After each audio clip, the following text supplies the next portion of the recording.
Saya mau berbagi lagi, sharing tentang teknik berzikir nafas. Jadi tahap-tahap awal yang sebaiknya kita lakukan dalam berzikir nafas adalah step by stepnya. Pertama, kita cari posisi duduk yang nyaman. Jadi baiknya ini lantai kita alas dengan sajadah atau yang karpet yang empuk biar kaki nggak terlalu sakit. Yang kedua, kita posisi duduk iftirosh atau duduk timpuh. Pinggang ke atas ini usahakan tegak, nggak boleh membungkuk atau nggak boleh terlalu ke belakang. Pandangan lurus ke depan. Setelah posisi duduk sudah nyaman, barulah kita mulai berdn atau berzikir nafas. Dalam berzikir nafas, yang pertama adalah kita harus siap kembali ke Allah. Kita harus siap mendekat ke Allah. Jadi yang mendekat itu adalah kesadaran jiwa kita. Niatkan, ya Allah, aku ingin mendekat kepadamu. Jadi nanti akan ada suatu perjalanan kesadaran kita mendekat dan terus mendekat. Jadi bagi yang sudah terlatih akan sangat cepat untuk memasuki ke alam ketenangan. Jadi kalau yang dibilang fana itu adalah sesuatu yang benar-benar tenang, benar-benar nyaman, tidak berpikir, tidak ada lagi ego, aku, hanya berserah kepada Allah. Jadi kalau kita sudah bisa terlatih, akan sangat cepat. Yang pertama, ambil posisi duduk sudah nyaman, pejamkan mata, cukup mengikuti nafas yang keluar masuk dengan sendirinya. Jadi yang dibilang level pertama yaitu mengikuti nafas. Apabila seluruh tubuh ini sakit, gatel, atau ada sensasi apapun, abaikan tubuh ini, abaikan jasad ini, jangan bergerak sedikit pun. Tapi kalau memang ada suatu daya yang menggerakkan tubuh ini, yaitu daya yang benar-benar bukan dari diri kita, kita wajib ikuti saja segala daya. Jadi apabila kita sudah bisa sinkron nafas yang keluar masuk dengan sendirinya, kita iringi level 2, yaitu berzikir dengan sirama keluar masuknya nafas pada nafas masuk hu, pada nafas keluar Allah. Jadi kita step pertama ikuti nafas yang keluar masuk, step kedua berzikir dengan mensinkronkan irama nafas yang keluar masuk.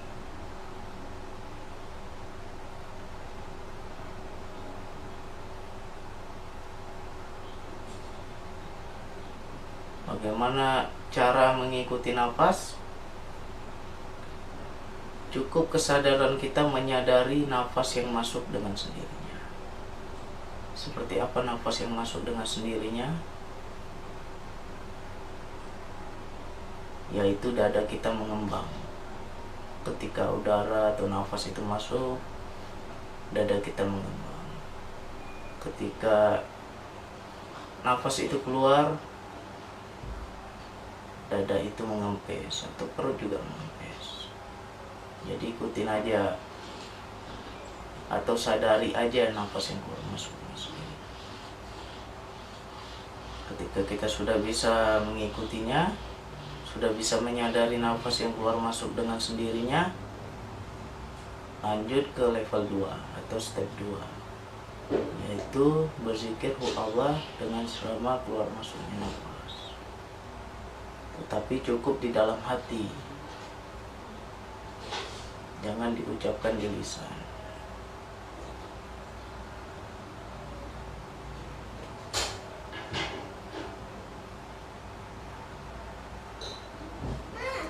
Pada nafas keluar kita sebut Allah, pada nafas masuk kita sebut Hu, pada nafas keluar kita sebut Allah.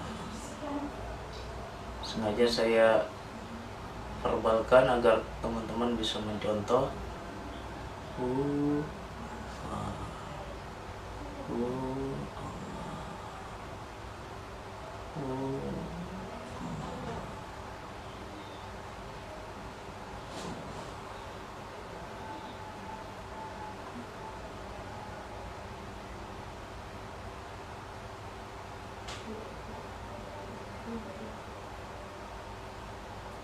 Coba usahakan pada nafas keluar,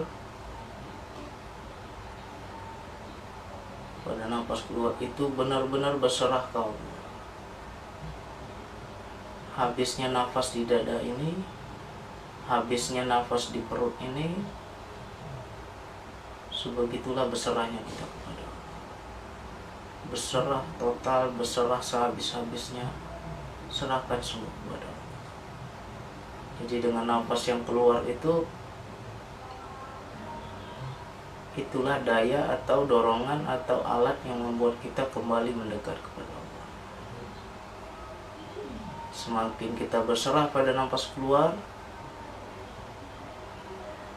maka daya itu akan semakin besar.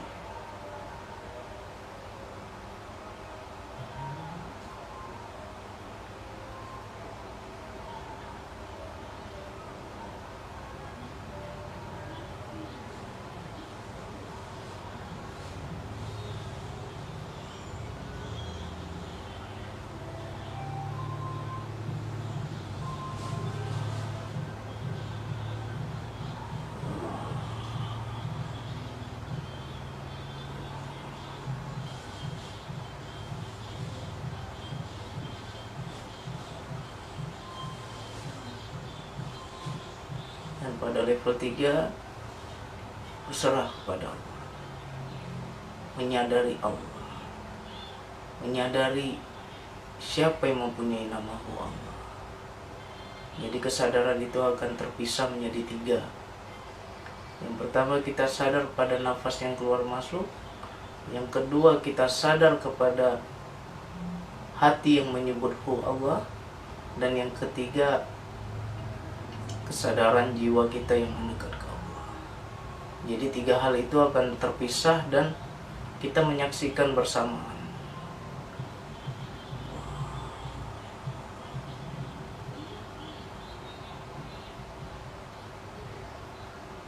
Berserah terus pada Allah.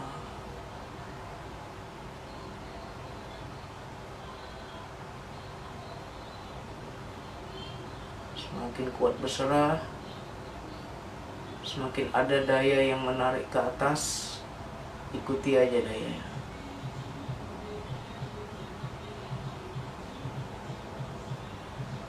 Serasa di dalam ini bergoncang, serasa di dalam ini ketarik kuat ke Allah.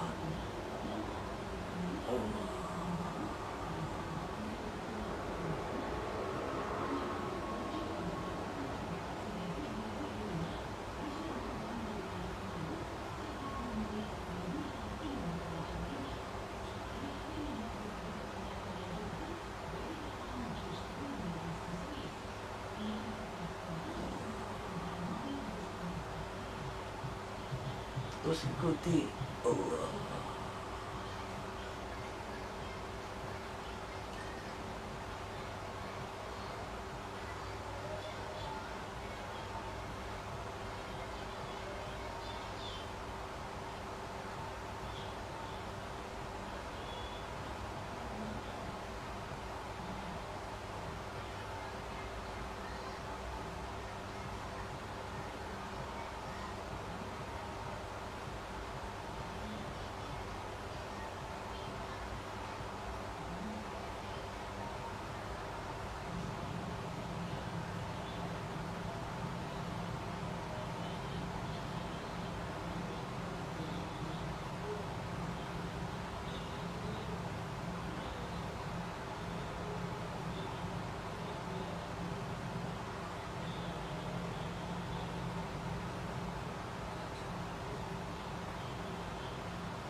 Tubuh sudah mulai tenang.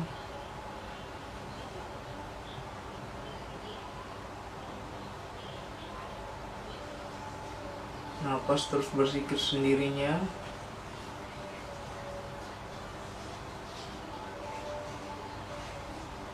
Dan saya mendengar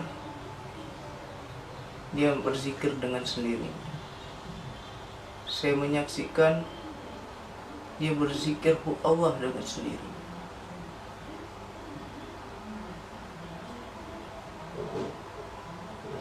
Jiwa hanya menyaksikan.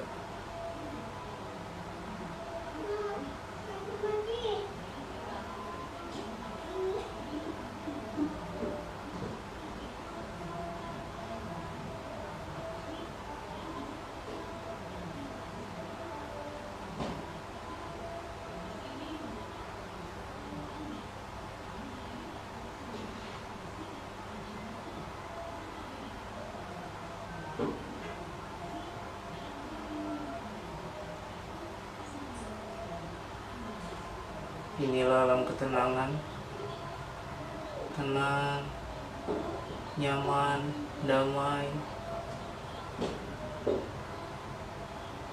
Tetapi jangan berlama-lama di sini. Apabila kita lalai, kita akan tertidur di sini. Ada suatu daya yang membuat rasa ngantuk yang sangat kuat. Terus berjalan ke Allah, mendekat ke Allah.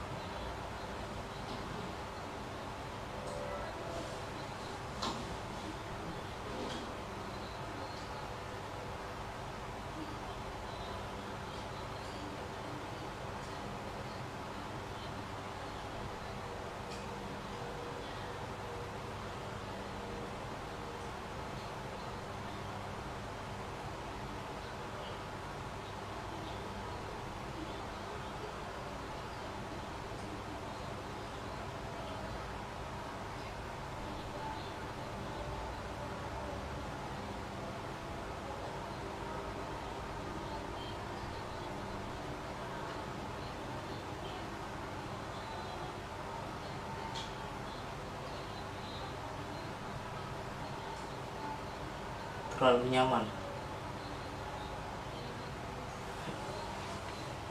Apabila kita terlalu nyaman di situ, maka kita akan terlena di alam ketenangan tadi. Bisa dikatakan kita akan tertidur, benar-benar tidur. Jadi orang tidur itu nggak ada yang namanya sadar, tetapi justru kita wajib sadar, kita wajib terus mendekat ke Allah. Jadi harus bisa dipahami bahwa dalam berzikir nafas itu kita akan merasakan berbagai macam sensasi. Yang sering saya perhatikan adalah sensasi tenang. Di awal berdayan itu kita akan merasakan tenang, nyaman, tetapi jangan berlama-lama di situ. Karena apabila kita berlama-lama, kita akan tertidur dan kesadaran kita pun hilang. Jadi terus seperti ada perjalanan. Jadi yang dibilang, yang saya contohkan tadi hanya sebagai contoh saja. Sebenarnya tidak bisa secepat itu. Kalau kita sudah terbiasa mungkin bisa secepat, tapi kalau memang benar-benar perlu latihan harus di atas 20 menit lah. Di atas 20 menit itu baru benar-benar tenang, nyaman, memasuki alam fana. Jadi kalau dia bilang, ketika kita masih mendengar suara, kita masih menyaksikan di luar, kondisi di luar ini seperti apa, suaranya seperti apa, itu sebenarnya belum fana. Jadi belum pada, karena kita masih, telinga ini masih bisa mendengar, indera pendengaran masih aktif. Jadi kalau dibilang fana itu kita itu sudah di dalam diri, kita sudah menyadari saja yang di dalam, yang di luar ini kita nggak sadar lagi, nggak tahu apa-apa. Jadi terus berjalan ke Allah, ada suatu tarikan ke atas, yang membuat terkadang dagu ini naik, saking daya itu begitu besarnya, dagu ini terangkat. Jadi itulah mulai adanya perjalanan jiwa. Jadi perjalanan jiwa yang terus mendekat ke Allah, makin dekat, makin dekat, makin dekat, makin dekat, memang tiada habisnya. Jadi nggak ada yang dibilang pada titik tertentu saya sampai, tidak ada habisnya. Jadi yang pertama, rileks, duduk timpu, ikuti nafas, sadari nafas yang keluar masuk dengan sendirinya, baru kita iringi dengan zikir nafas dengan hu Allah, zikir hu Allah. Jadi sebenarnya kenapa kita zikirnya harus hu Allah? Ini ada rahasia di balik Allah. Jadi kalau saya bilang hu Allah itu artinya dialah Allah. Ketika kita bisa mendengar nafas yang keluar masuk dengan sendiri, ya dia menyebut dia Allah, dia Allah, dia Allah. Sebenarnya seperti ada yang menunjukkan di mana Allah itu, yang mana Allah itu, siapa Allah itu. Nah, jadi kenapa zikir nafas ini harus pakai hu Allah? Dia ada nanti satu momen kita itu mendengar nafas keluar masuk sendiri, dia berzikir sendiri, dia sebut hu Allah, hu Allah, hu Allah. Nah, nanti ada satu tahap yang mana hu Allah itu tiada lagi kita sadari. Ya hu Allah ini hanya sebagai suatu step by stepnya aja. Jadi kalau memang udah benar-benar terlatih, udah terbiasa, tidak butuh waktu lama, sebentar aja kita akan bisa cepat langsung ke level 3. Jadi ada teman yang bertanya seperti apa level 4? Ya level 4 itu apabila menurut saya susah untuk diuraikan dengan kata-kata, karena itu tentang perjalanan rohani kita sendiri, olah spiritual kita sendiri. Jadi hanya bisa dirasakan oleh kita apabila benar-benar laku.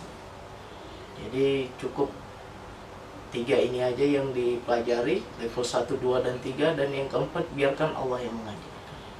Biarkan Allah yang menarik kita mendekat ke Allah. Allah yang memperkenalkan dirinya.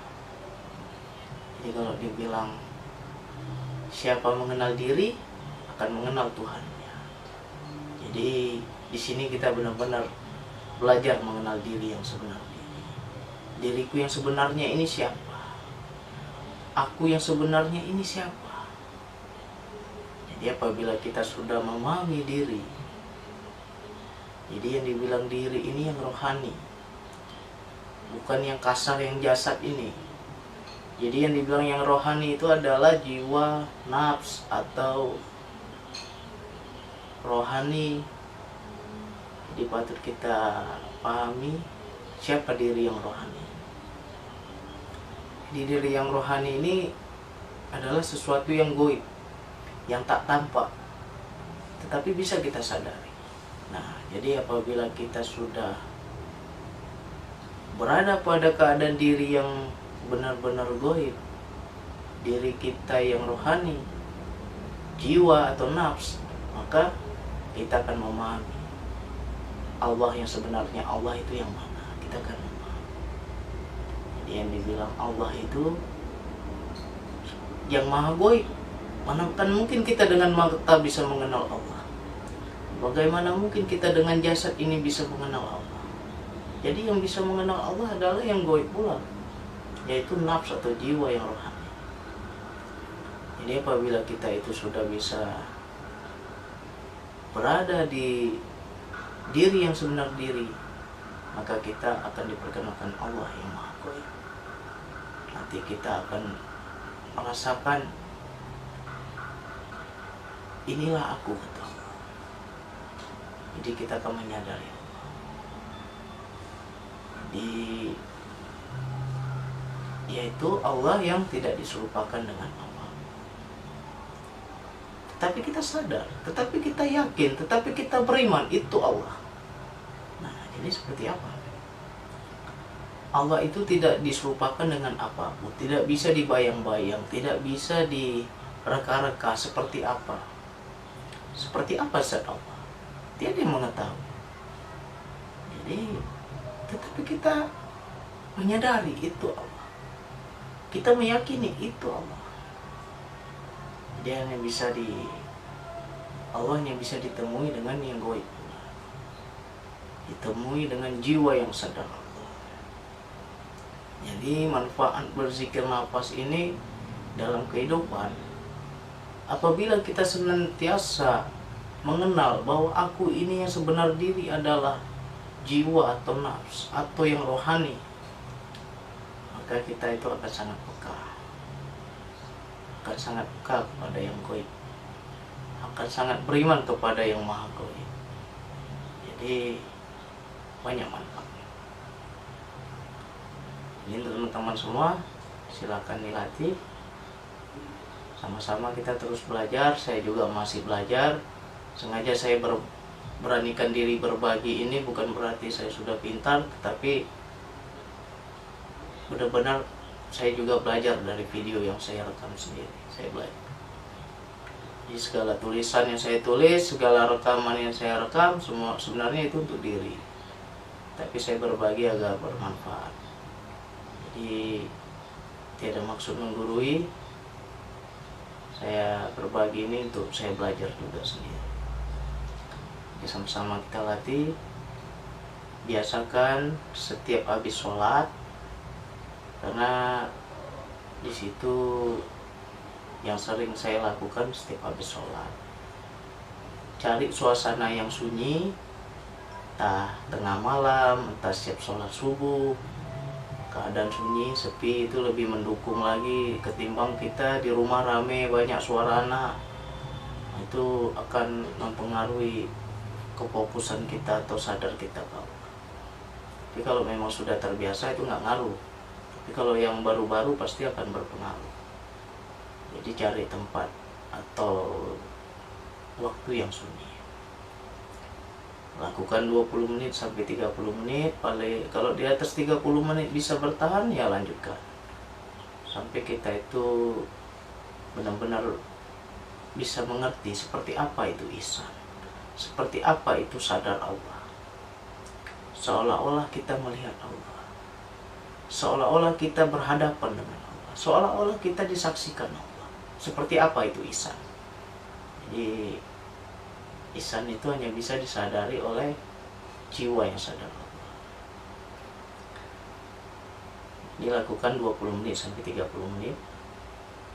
Di atas itu juga boleh, jangan di bawah 20 menit. Karena baru 10 menit kalau kita belum terlatih itu ini saja rasanya masih gatel, masih sakit, kita belum bisa merasakan kenyamanan ini aja, belum bisa meninggalkan kesadaran jasad.